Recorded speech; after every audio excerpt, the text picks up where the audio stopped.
Thanks for joining us on this very exciting Met Gala Monday, or it should have been in fact, but this year unfortunately it was postponed. So I decided to throw a frock on, actually bother to brush my hair, which I've got to be honest with you hasn't happened for a long, long time, and invite some of my favourite designers who've taken me to the Met Gala before to chat through why it's just the best, most fun event of the year.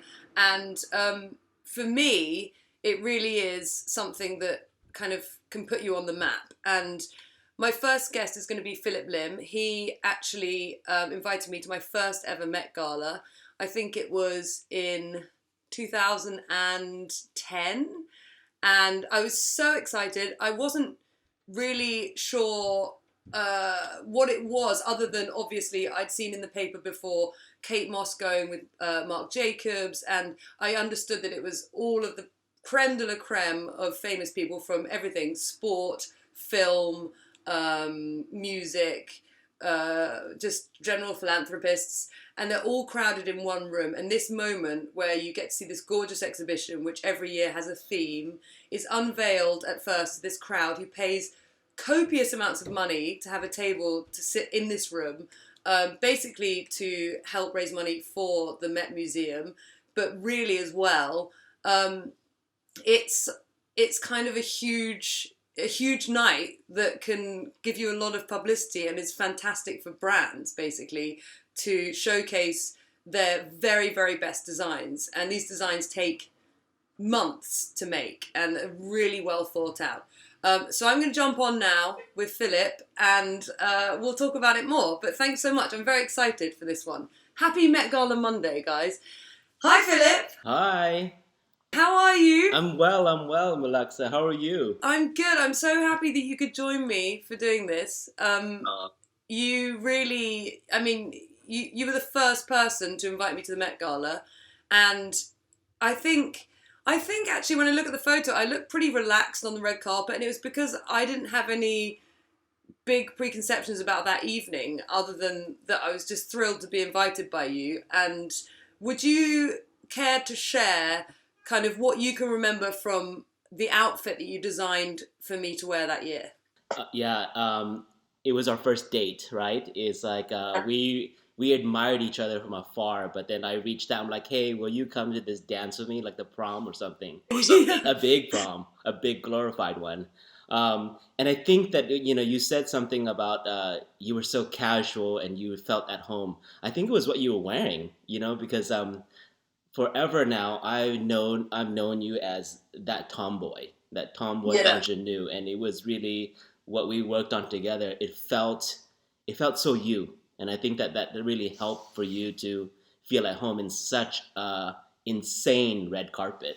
It's insane, right? And also, I think not to toot our own hoot here, Phillip, but back then, it's hard to believe this now, but that was kind of radical to wear a menswearish inspired suit there, because most women, in fact all of them, were wearing these huge gowns, and it was kind of a risk to wear this Bianca Jagger inspired black tape tuxedo in a sea of gowns. Oh, Alexa, did you know that it had to go through so many approval processes? No. Yes, so the process is like this, right? So it's really like, you're my date, I'm invited, we have the liberties to do whatever we want. And then, so when I was like, okay, but you have to show the sketches. You have to show the sketches to the host. And if this is not traditional, or this is not what we do, they'll send back a kind note. And it was back and forth. And I was like, no, but this is Alexa. This is what I do. This is what Alexa does. And, we should appear to represent ourselves, the best of ourselves. So to get that look approved onto that red carpet, it was rounds of approvals. Wow, I had no idea. And that's 2010, to put a woman in a trouser, a suit trouser, for a red carpet. It's so weird. And now people turn up in yellow gowns that look like pizzas, or angel wings that get stuck on the stairs, or Gaga's like rolling around in her knickers on the stairs. I mean, it has really changed. And I think the fun thing for me in 2010 it was still a closed off event where no social media was coming out of there. There was very few, if any, photographers inside the actual building. And I remember I was working with a publicist at the time, still my publicist. Sounds really showy offy to say you've got one of those, but I have. And I said, oh, so you're going to walk us in as well then? And she was like, no, there's no agents, no publicists, no plus ones. You go with your date. And in our case, I was very lucky to be with you. But if you're with a designer you don't really know or get on with, I mean, you're kind of just stranded. Yeah. And Yes. that's what makes the night come, that's what makes for the stories, because everybody is vulnerable because no one has their big you think about the most famous people in the world, sportsmen, singers, and they're used to this huge entourage, and suddenly they're just like they're on their own wearing kind of a funny outfit.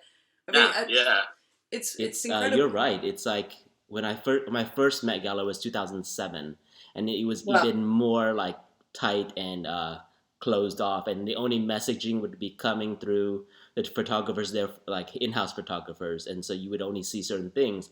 And now, cut to today, it's like the most anxiety-ridden red carpet. It's insane. But after the carpet, you walk up the stairs, and then at the top, there's the host. So it's Anna Wintour standing in a row with whoever is hosting that year, and it's usually like, Emma Stone or Alessandro Michele. Or Oprah. Oprah was... Oh my God, Oprah was the year that we were there. And I spent too long talking to her because, you're basically meant to go up to them, shake their hand, thank them, and keep going. And I didn't know. So I was like, oh my God, hi Oprah, it's so lovely to meet you. And then I was chatting, and then I just felt this arm just sort of move me along. I was like, oh God. Anyway, so that's what happened. And I really remember as well, this is like, I was very young and I guess like just didn't understand the format of it or anything. And it's great when you're that kind of unguarded because you're just like, whoa.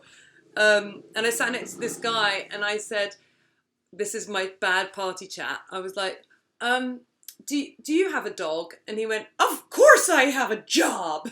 And I was like, oh God, now that's my dinner guest gone. It was really embarrassing. Of course I have a job. I was so surprised that when you go in there in this beautiful gallery of such splendour, and there's, some of the most famous collection of artefacts and artworks there, and yet there's people just having a smoke in the bathroom. And it was girls and boys, everyone kind of crammed in there. I actually needed to pee, but then I was like, oh my God, what's happening? And it's like, Gwyneth Paltrow or Yoko Ono was in there. I just posted this picture and it was Salma Hayek, Yoko Ono, Rihanna, and Stella McCartney. I mean, it's just surreal. The whole thing. Yeah, it's like high school. It's like high school amplified to the nth degree. So do you end up even peeing? Can you even do that? Not really. Or you end up like helping someone out with their dress that's really famous. Like Iman's like, can you do me up? And you're like, sure. Who have you been starstruck by in the past when you've been there? Do you remember? Gong Li, when I saw her at the one for China Through the Looking Glass, when Rihanna performed, that was amazing. Oprah, obviously, because it's like you're in line and she's waiting to be received by Oprah, and you're like, okay, you know what I mean? So basically, it's the red carpet. Then it's you're meant to look through the exhibition, which people do take in, but often it's just such mayhem that you kind of walk through it and hope to come back to observe it probably. Then they have reception drinks. Then you go to the dinner. Then there's a musical performance, and then there's the after party. We went to an after party together, and I remember there was a section cordoned off for Oprah, which I accidentally sat in and then got moved along. I was like, oh God, I keep fucking up with Oprah. And then the weirdest thing that I saw, I just couldn't believe it, Philip. We were standing there and there was a dance floor, just like everyone dancing, blah, blah, blah. And then I saw Kate Bosworth crowd surfing, and I turned to my left, crowd surfing everything, and I turned to my left to like hit someone and go, oh my God, and it was Justin Timberlake, and I was like, the world's just weird. I don't know what's going on in this room. Casual Monday evening, Casual Monday evening. And then you very kindly arranged for a driver to take me home at the end of the night. And I was sick out of your car, which I haven't told you before. Oh, really? It was a good evening then. Yeah. I was like, oh, can we pull over and can you not tell him about this? And I was like, what? Oh, that's a rock star move, right? I guess I had the outfit on, and that's what led me to that situation. But for you in the past, have you seen that it does help, like, build your profile or help with your business to attend this event? Definitely. I think that, it is what do they call it? The Oscars of fashion, right? So it's like that premier event that everyone looks forward to. And it's, since the first time I've been, it's grown in like everyone. It's the one party everyone wants to come to because it converges like the celebrities, the entertainment, the philanthropy, the fashion. It's really all aspects of culture combined in one night, Monday night, and it's really a good showcase. You know what I mean? Because you not only are seen, but you also meet amazing people, and some you stay connected with, and it's just really a big giant community. This is another thing about the Met Gala. Often, I mean, with someone like you or with Erdem or Christopher, I had a relationship or felt comfortable enough that we could have a conversation, and it was exactly like that. Like I was like, I love Bianca Jagger. You were like, I was thinking this, and I was like, perfect. So it was really easy and straightforward. But then there's, an element of actually you're put together with a designer, but as a suggestion by Vogue, and they have to vet who every designer takes. And on top of that, they have to vet whether or not they like the look. And so as a person in the past who's just been taken along as a date and someone to wear the stuff, there's been occasions when it hasn't been necessarily my favourite look ever, but then the next day you're like savaged in the newspaper by everyone's opinions. And they're like, why would she choose that to wear? And I'm like, I didn't. Okay, let me ask you a question. How do you navigate that, Alexa? I mean, it's like, obviously you kind of have to respect what they want also, but do you have a say in it where it's like, oh, can we just make it a little bit longer or a little bit shorter? Or there's been moments when I haven't loved an outfit as much, but a trick I often do is just try and style it with something that makes it feel more like myself. So either put a men's shirt under something or wear a flat shoe, or, a lot of my style is about problem solving and trying to feel myself when you're being made to wear something that isn't necessarily very you. We're then in the main entrance to the Met Museum, and there's this huge ascending staircase which looks like it's going up to heaven. It literally is. You're gonna go up to heaven and meet the goddess queen.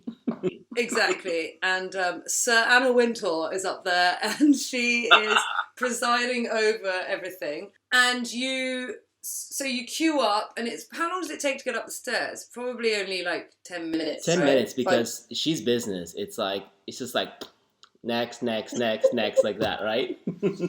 Yeah, you're like, thank you for having me. Thank you. Exactly. She's always.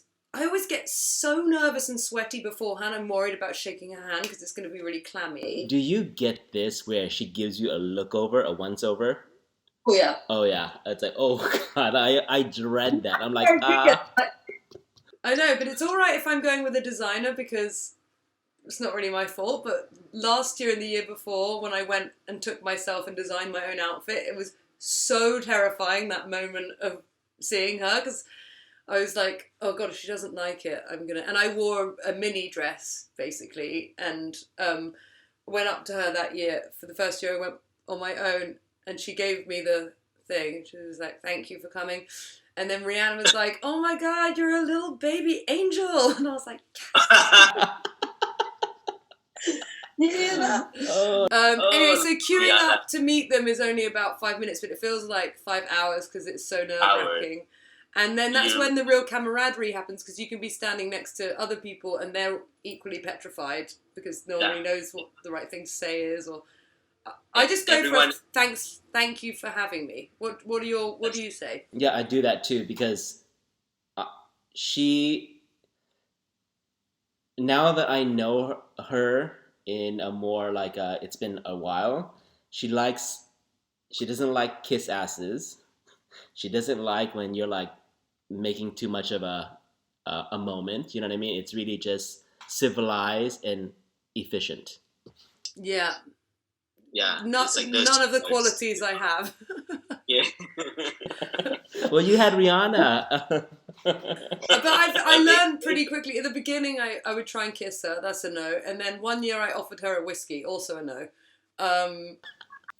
You tried to kiss her? Do you want a drink? And she was like, excuse me. I was like, oh no, don't worry. I was just going to the bar. Oh God. Anyway, it's actually really nice. And there's such ceremony to it. And it really, I'm probably more impressed doing that than I am meeting the Queen of England. Like, it should feel intimidating because that woman holds so much power, and I don't know. I appreciate that it's like that.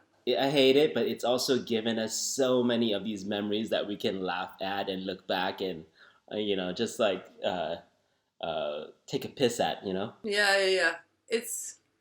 I'm sad it's not on today, this very day. I know. I remember two exhibitions really clearly because they were just brilliant. The McQueen one, because we were just all in, my God, the mastery of his art. And you call it art. It's not even fashion. It's just transcended that. I just went around and around because I was like, how is this even being done? You know what I mean? Yeah. And also, I thought that they had the Kate Moss hologram, didn't they? It was so multimedia. It was tactile. It was a dream, but also it was the timing too, right? I think it was the timing. So that I was there for 30 minutes. But they also ring a bell, or they have the ushers kind of like, okay, it's chow time. Yeah, I mean, you've said it's a bell there. One of my favourite parts of the evening is when it's time to go to the dinner. They have trumpeters come out, and they're like, burr, burr, and it's so loud. So you're all making civilized conversation. Everyone's pretending that they're not just like uncomfortable weirdos. Everyone's like, oh, very good, yes. And they say, burr, burr, burr, burr, burr, burr, burr, burr, burr, burr, burr. And you're like, oh my God, there's men in white powdered wigs chasing me out of the room. And they're like, dinner is served.